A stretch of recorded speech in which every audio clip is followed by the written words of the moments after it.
చాలా important actually పుస్తకాలు, library. ఇంతకుముందు మాట్లాడినట్టు చాలామంది 20-25 లక్షల మంది మొదటి తరానికి చెందిన పిల్లలు వీళ్ళు. ఇళ్లల్లో బుక్ ఉండదు, ఇళ్లల్లో సుత్తి ఉంటుంది, కొడవలి ఉంటుంది, పార ఉంటుంది, పలుగు ఉంటుంది. ఇవన్నీ తరతరాలుగా వచ్చిన టూల్స్ ఇవి. అని పేపర్, పెన్ను, బుక్ ఈ చైల్డ్ ద్వారానే ఇంటికి వస్తుంది. కాబట్టి స్కూల్లో ఈ అడిషనల్గా ఖాతాల పుస్తకాలు, అడిషనల్గా లైబ్రరీస్ ఇవి ఉంచాల్సిన అవసరం ఉంది. ఇందులో 2 విషయాలమ్మా. ఒకటేమో పుస్తకాలు సప్లై చేస్తారు ఒక్కోసారి గవర్నమెంట్, కానీ స్కూల్లో టీచర్స్ తక్కువ ఉండడమో లేకపోతే టీచర్స్కు పని భారం ఉంటుంది కాబట్టి వాటిని పిల్లలకి ఇవ్వరు చాలాసార్లు.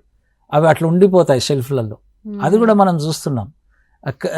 చెడిపోతాయో ఏమో, చినిగిపోతాయో ఏమో. ఎంత చినిగితే అంత మంచిది అనే డెఫినేషన్ ఇవ్వాలి యాక్చువల్లీ. ఇంకో హెడ్ మాస్టర్కు అప్పచెప్తారు ట్రాన్స్ఫర్ అయినప్పుడు, ఎన్ని పుస్తకాలు చినిగినాయి, ఇప్పుడు ఎన్ని పుస్తకాలు చినిగినాయి అనం మనం, ఎన్ని పుస్తకాలు బాగున్నాయి మంచిగా ఉన్నాయి అది హ్యాండ్ ఓవర్ చేస్తాం. అట్లా కాదు, పుస్తకాలు చినిగినాయి అంటే అర్థం ఏంటంటే పిల్లలు చదివారు అని అర్థం. సో అట్లా ఉన్న పుస్తకాలను చదవడం ఒకటి, పిల్లలతో చదివించాలి. రెండవది, చాలా వరకు లైబ్రరీస్ ఉండాలి.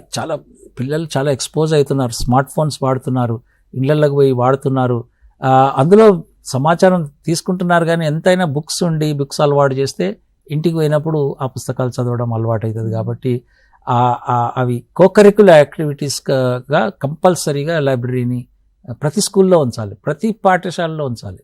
పెద్ద పెద్ద బొమ్మలతోని, మళ్ళీ ఒక పెద్ద పెద్ద బుక్స్ టెక్స్ట్ ఉంటే లాభం లేదు, పిల్లలకు బొమ్మలు ఉండాలి, 1 లైనే ఉండాలి, అది ఇష్టమవుతుంది. ఈ పెద్ద పెద్ద టెక్స్ట్ టూ మచ్ అంటారు వాళ్ళు.